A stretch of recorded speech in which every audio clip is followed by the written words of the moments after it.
Good afternoon, everybody. Today's remarks will be relatively brief. We've got a lot of work going on, things that I got to get back to. I do have Dr. Bu from the Department of Health here to answer questions about testing or other medical related questions. I know that you in the media and the people around the state of Louisiana are waiting for more details on what comes after April 30th. I just don't have that information for you. We are working, trying to figure out where we are in terms of the threshold criteria that we have to meet before we can move to phase one, exactly what phase one looks like, then what the timing is going to be, and so forth. And we're going to have more on that in the coming days. Today for testing reports, we are reporting 331 new cases of COVID-19 across the state of Louisiana, and that's a smaller number of new cases than we've been reporting lately. I think that's the smallest in at least a week, and it's based on almost 6,300 new tests, which are more tests. So that's a good sign. The total number of cases in Louisiana, as I think I may have just mentioned, is 24,854. Unfortunately, we did report today 77 new deaths, and that's a total of 1,405 across Louisiana. The number of individuals in the hospital with a positive diagnosis of COVID-19 is 1,798. That's an increase of only 4 from yesterday, so it's basically flat across the state. Remarkably, vent utilization continues to trend in a positive way as well, because even though we have more cases, more people in the hospital, we have 35 fewer vents being used today. So that is another good sign. As I mentioned yesterday, you are going to start seeing new features on the dashboard that has been created by the Department of Health to make the data that they have as transparent as possible and as easy as possible to digest.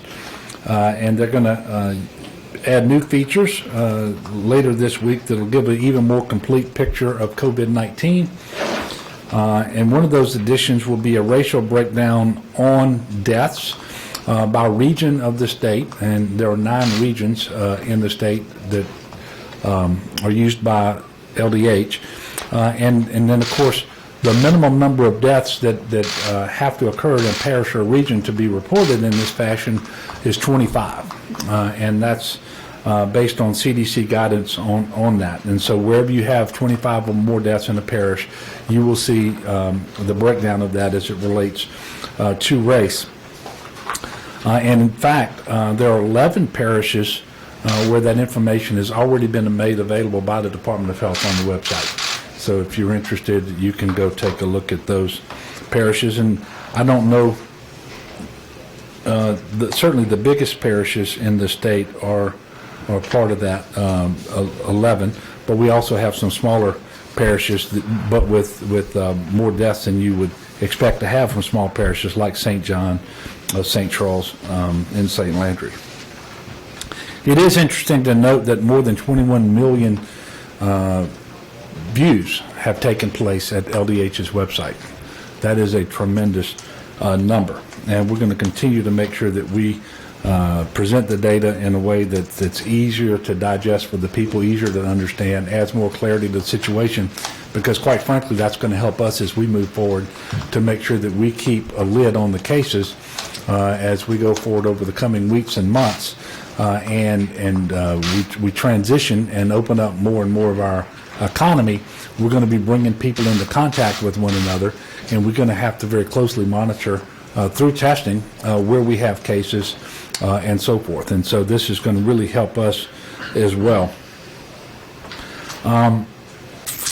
I told our team on the UCG call this morning that slowing the spread remains the #1 priority for us at the state level with all of our local partners and federal partners, but also it's the #1 priority for the state as a whole. And I want to reinforce that to all the people across the state.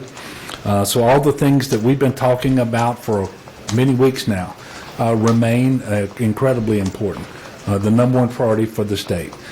So follow the stay-at-home order.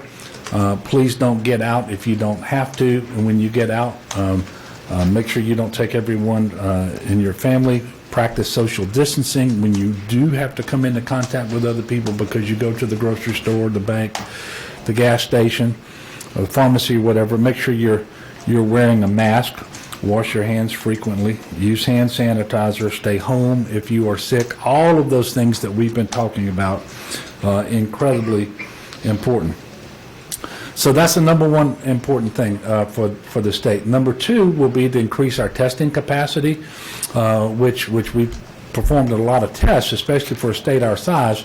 But as we go forward, we know that we have to do more when it comes to testing, and we've been talking about it. This is diagnostic testing and serology testing together, and we're working on that with local officials and with our federal partners as well.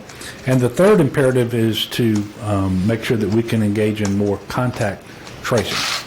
As we test individuals and they become positive, we need to then be able to make contact with everyone that the positive individual came into contact with for about 48 hours before they became symptomatic. And then get those individuals to understand that they may have come into contact with someone who is shedding virus, and that they need to engage in quarantine, and that's going to be key to us going forward, so that we can keep the case count down, obviously keep the number of people who die from this disease to the absolute minimum, and then continue to open up the economy as we move forward.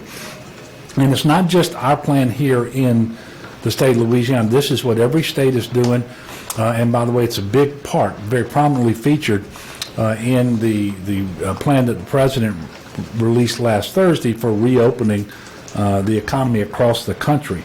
It's strong reliance on additional testing and contact tracing. I continue to be extremely grateful for the generosity that's being shown by so many businesses who continue to donate things to the state. BASF donated more than 800 gallons of hand sanitizer to the state of Louisiana for distribution to hospitals and other healthcare and emergency response facilities. Facebook donated 25,000 KN95 masks to us and 200 thermometers. And I found out today that Popeyes is funding 1 million meals for families in the New Orleans area through the Second Harvest Food Bank, which is the largest food bank for that region. I did speak to the Popeyes CEO earlier today to thank him for that generous donation, and also for the chicken that I enjoy on occasion. I happen to be a big fan of Popeyes spicy fried chicken. Before I take some questions, I do want to remind us folks that that there's a forecast out that calls for an enhanced risk of severe weather again tomorrow. The pattern we had settled into was that was happening on Sundays, but we have a midweek threat as well, and I'm asking people to pay attention to that.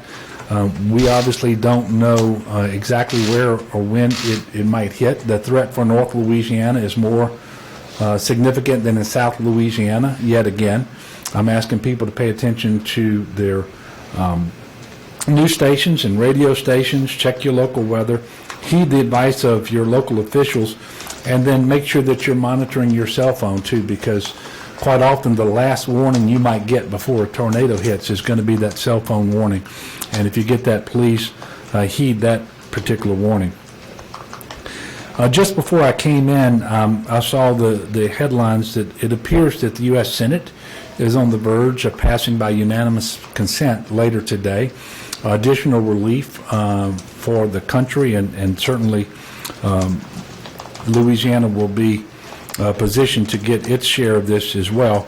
The primary focus was on replenishing the Paycheck Protection Plan money, that the PPP that ran out last week. There were $349 billion initially. I think there's another $321 billion in what's been agreed to between the White House and Congress. That should be very helpful. $75 billion for hospitals. Don't know exactly how that's going to get allocated yet, but that too will be helpful.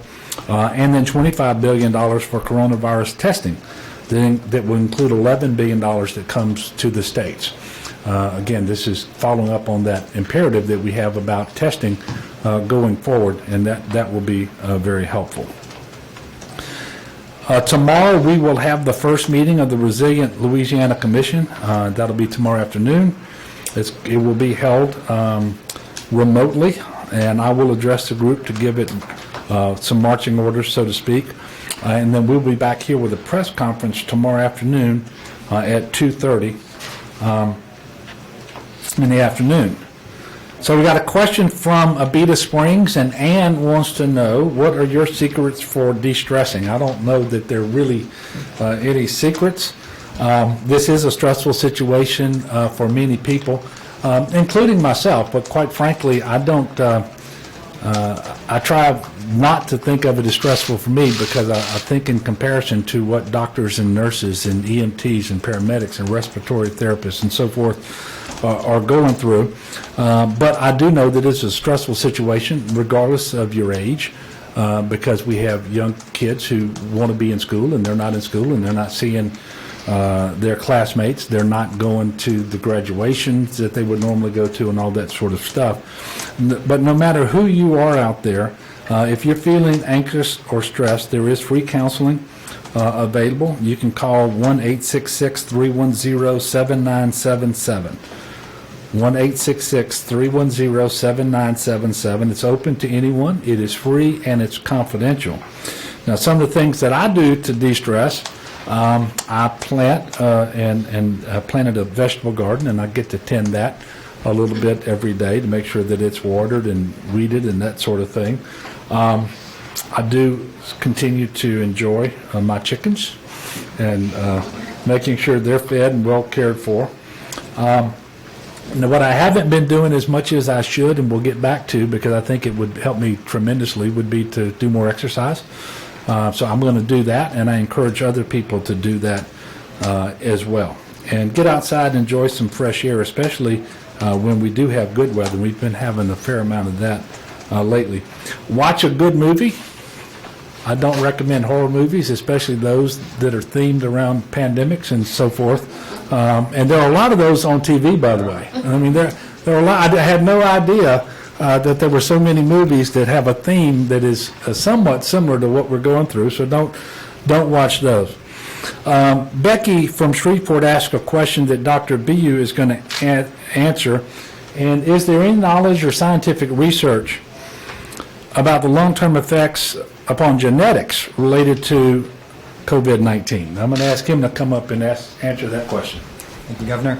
And thank you, Becky, for the question. I think it's actually a good opportunity to highlight that there's a lot of long-term questions that we don't know about COVID-19, period. We became aware of the illness really in January, and we're now in mid-April, trying to learn as much as we can. And the specific question asks about, genetics. I'll say that in general, most infectious diseases, and like COVID-19, the virus that we're all talking about, does not cause long-term genetic changes. Sometimes people have concerns about what happens if I'm infected with the virus, and I'm pregnant and could be giving birth to a child. We know there was a lot of concerns around that when we were talking about Zika. In this case, we don't have any evidence so far that there's a direct impact on the fetus or on newborns. I will say there's been several cases now where women who had COVID-19 have given birth to babies who have tested negative. So it's too early to say that means that there's no chance that the virus would be able to be transmitted from the mother to the fetus or to the baby while still in utero or inside. But it still doesn't seem like there's an increased risk. Thank you. And with that, we'll take your questions. Greg. Governor, you made it clear that there's a lot of details to work out in the next phase. Clearly, those aren't complete. But what is your sense about whether or not there'll be some form of your order ending in now just 8 or 9 days? Well, I don't bet very often, but if you made me bet $1, I would bet that on May the 1st we'll be under a different order than we're under now, that we won't just continue it. But that really does depend on what happens over the next week or so, because we have to make sure that we have those 14 days where our trajectory is the way we want it as it relates to cases, as it relates to hospitalization, capacity, I should say, of our hospitals. And then an overall downward trajectory over 14 days of influenza-like illness, ILI. And so those are the things that we're monitoring. Hopefully that will be the case, and we can transition to something. I do want to continue to make sure people have realistic expectations about what that will look like, whether it happens May the 1st or sometime after that. It's not like we go back to where we were before, but it will be a gradual, phased reopening of different parts of the economy. Social distancing will remain a prominent feature of daily life. There will be still restrictions on crowd size and other limitations, and to make sure we do things in a way that is as safe as possible. And then we're always going to be monitoring through testing and to see what happens. But we believe that we can, when the time is right, that we can move forward in a way that balances public safety on the one hand and the need to gradually reopen the economy on the other, relying upon the guidance we got from the White House Coronavirus Task Force, informed as it was by the CDC, but also being vetted locally.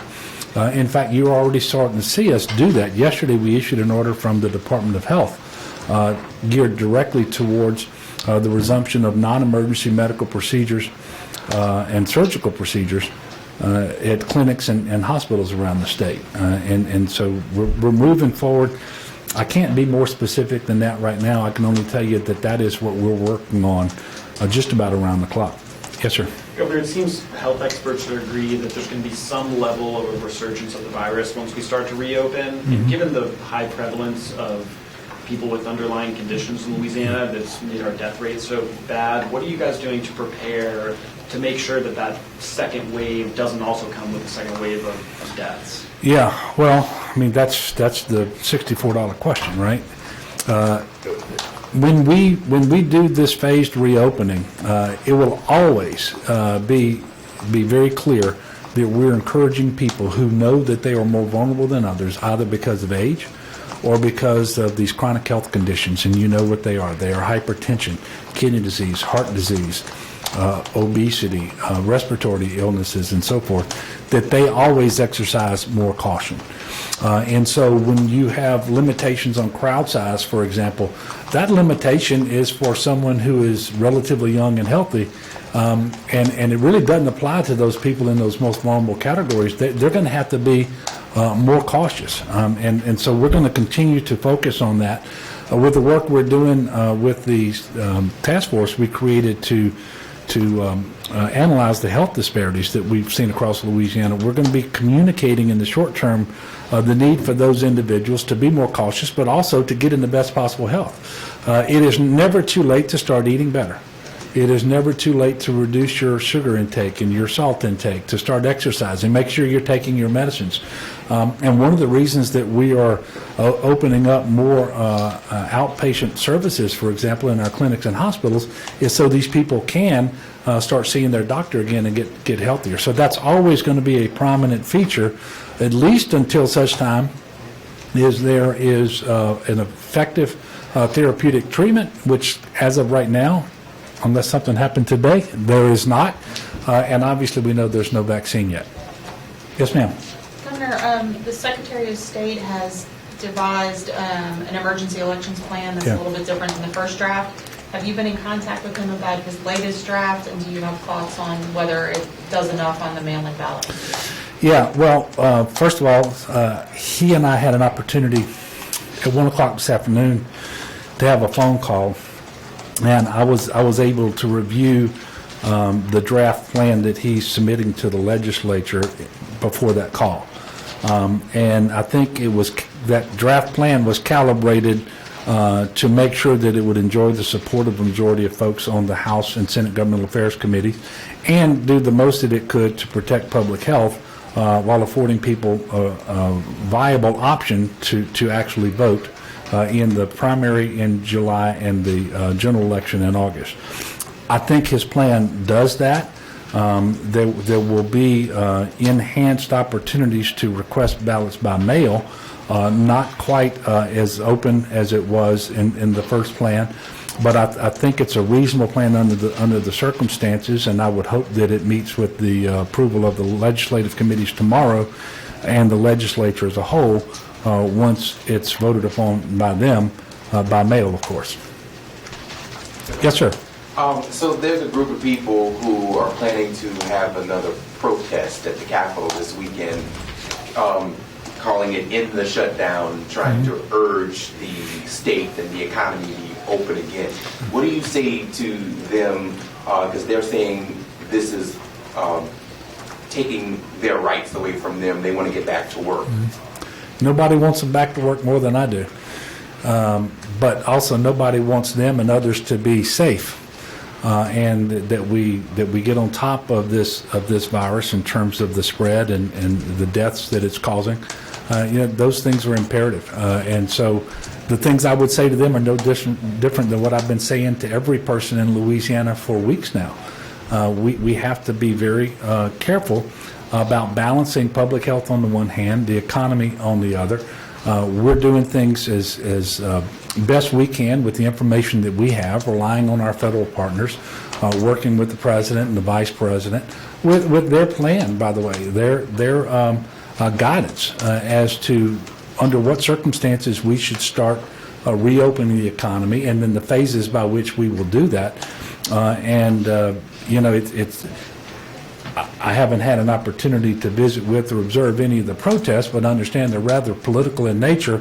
And I would just make sure that they understand that what we are doing is what we've been advised to do by the president and by the vice president. And so we're going to continue in the fashion that we've been setting out. And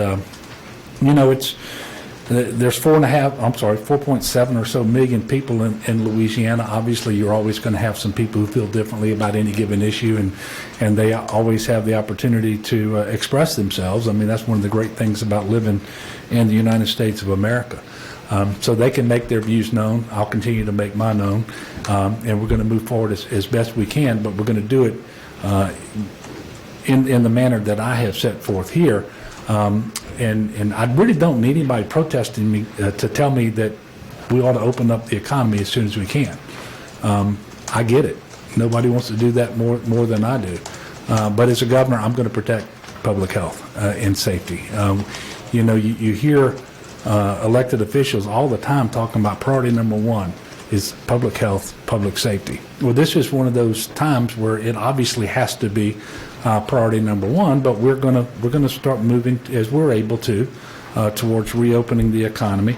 It is a phased approach. Again, I don't want people having an unrealistic expectation that when the stay-at-home order goes away, whether that happens on May the 1st or not, that all of a sudden we're going to be free to do everything that we were doing before this public health emergency ever came about, because that's not going to be the case. And there's nobody, to my knowledge, with any credibility on this issue who's recommending that we do that. And it's certainly not coming from the president or the vice president or anybody working with them. Yes, sir. A couple questions on testing. You mentioned the fact that we've done pretty well in terms of our per capita rate of testing in Louisiana. Why exactly is that? Are there factors to explain that? Have we gotten more help from the feds or institutional support? And also, do you know on that $11 billion share of testing aid, do you know how much might come to Louisiana? No. They haven't even passed the bill yet. I think they're still putting the final language in the bill. But I did see where $11 billion will go to the states out of the $25 billion for testing. And I would assume what they typically do is there's some formula where they will have so much by population and then maybe so much more by by active cases as of the date they pass it or whatever. I'm not sure. Or they may just tell Health and Human Services, or the FDA, to figure out what that allocation is going to look like later. So I don't know. We have received significant help from the federal government. We were among the very first states, for example, with drive-through testing created in partnership with the federal government. So Health and Human Services sent people down here to help us set those test sites up. FEMA resourced them and paid for the lab, the labs that were actually doing the testing for us. So LabCorp on one hand and Quest on the other. And so that helped us every day test 750 people, 750 people that before other states could get that going. We've expanded capacity at our state lab. But folks like Ochsner have come on board with tremendous testing. And really, when I start naming names, I know I'm going to leave some out, and I don't mean to do that. But in trying to answer your questions, you look at North Louisiana and LSU and Shreveport. Tremendous testing capacity has been ramped up there, and they're testing not just for Northwest Louisiana, but because they also, Ochsner's administers the hospital in Monroe, Conway. They're testing over in Northeast Louisiana as well. And so just the number of tests have really ramped up, and that has to continue.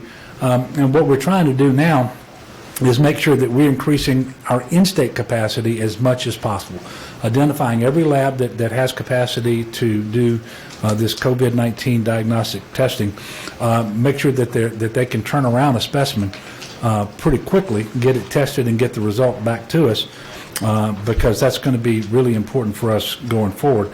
And I know there's some other, we have local folks here who are manufacturing viral transport medium. We have higher ed 3D printing devices that are printing swabs for us to use. And I'm not saying this to say we've got it all figured out and we've got everything that we need in terms of our capacity, but those are the sorts of things we've been doing in Louisiana to really ramp up our testing capacity. And then you've got Walgreens that's doing testing, and you got Walmart that's doing testing as well. And all of this together just makes a tremendous difference. Governor, Last question. Well, on that subject of testing, you talk about serology testing, but do you know of any serology testing that is certain to be accurate and is available in the state at this point? Well, when you say certain to be accurate, serology testing is notorious for being having a rate of inaccuracy, I guess. And you typically don't use one serology test in isolation from others to inform decisions and so forth. And that's for a variety of reasons. So I cannot tell you that I know of a serology test that is 100% accurate today. We do know that some are much more accurate than others. And I do know that we have increasing numbers of antibody testing that's available in the state of Louisiana. For example, I had a conversation with Warner Thomas last week, and he told me he had 20,000, and that he would get 20,000 more serology tests in before the end of the month. And so that's just one healthcare provider. So they are coming online. We have been advised by the Vice President and Dr. Birx, and I think particularly by the FDA, who told us we need to be very careful, because there are some serology tests out there internationally that are being promoted in the United States that they do not find accurate enough, and that we should stay away from those. But they've given us a listing of the ones that they believe that we should use. Obviously, we're going to move in that direction, and additional ones will continue to come online. They're relatively cheap and can be very accurate. I think they can be mass-produced for about $1 a test. So it's something that we know is going to be very important going forward. And but folks, I know that in Shreveport, LSU's moving to do antibody testing. I mentioned Ochsner, and so we'll have a lot of that capacity in the state before too long. Okay, so tomorrow, same time? Same time at 2:30. I want to continue to thank you for helping us to communicate with the people of Louisiana. And I want to continue to thank the people of Louisiana for doing what needs to be done when it comes to complying with the stay-at-home order, making sure that we're social distancing as we need to, and then following proper hygiene. I am absolutely confident we're going to get through this, and it's not going to be soon. I know that, and it's not going to be without some hiccups along the way, but we're going to make sure we have in place what we need to monitor what's happening around the state of Louisiana as we move forward so that we can adjust as necessary to always promote public health, protect public health, even as we open up our economy and get people moving again. So God bless and thank you.